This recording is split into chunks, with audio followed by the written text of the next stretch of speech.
میخوام یه حقیقت رو واسهتون روشن کنم. بعضی از ما آدما با دستاویزایی که خودمون واسه خودمون ساختیم داریم تو باطلاق اعتیاد غرق میشیم. اعتیاد توی جامعه یعنی بدبختی. اینو میگم چون نمیخوام بدتر شی. همه دوروریاتم ازت زده شدن. زجه میزنی و میگی بابا خسته شدم، ولی کسی به حرفات گوش نمیده. تو چشای خانوادت نگاه نمیکنی چون رود نمیشه. مادری که شبا واسط بیخوابی کشید، بگو چه حسی بهش دست داد وقتی تو رو معتاد دید. تموم زندگی تو دادی به فنا، سرگردون میگردی دنبال یه پناه، گاهی که توش بتونی به راحتی جنستو بزنی، بعدش یه گوشه ولوشی و چرتتو بزنی. اما نه، این کار درست نیست. حرفایی هم که من بهت میزنم بلوف نیست. چشاتو وا کن، این راهی که تو داری میری شوخی نیست. حداقل راهی که من بهت نشون میدم و برو، چون تهش پوچی نیست. زدن به روی بدنم، زخم زبون رو تنم، ببین که درد تنهایی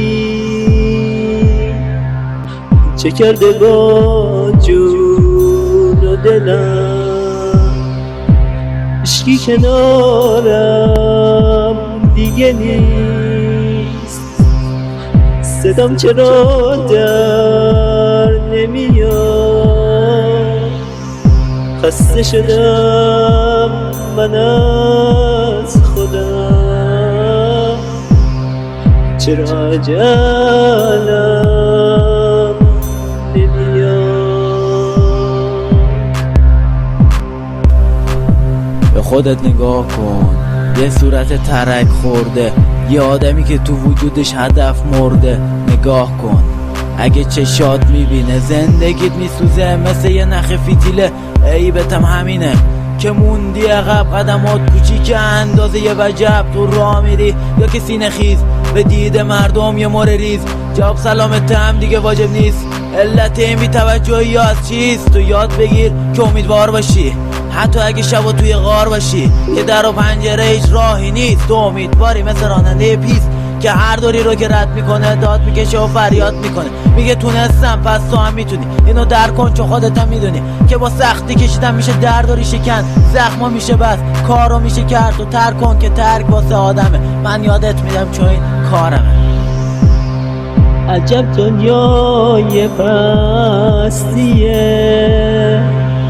بگو ازم چی میخوان. یکم دروغ و حسرت، کینه و نفرت جاش بیاد.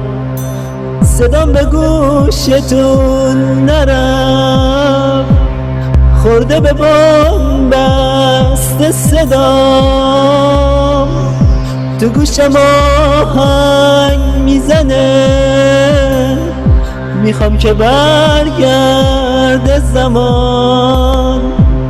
همه چی رو ول میکنم، زندگیمو له میکنم. میرم از این شهر غریب، به هر چیزی شک میکنم. خدایا من میرم و به تو تکیه میکنم.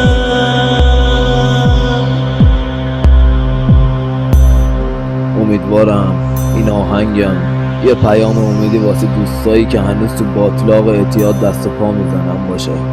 هیچ وقت دیر نیست. محمد نورمان، علی کی او، موری هکس.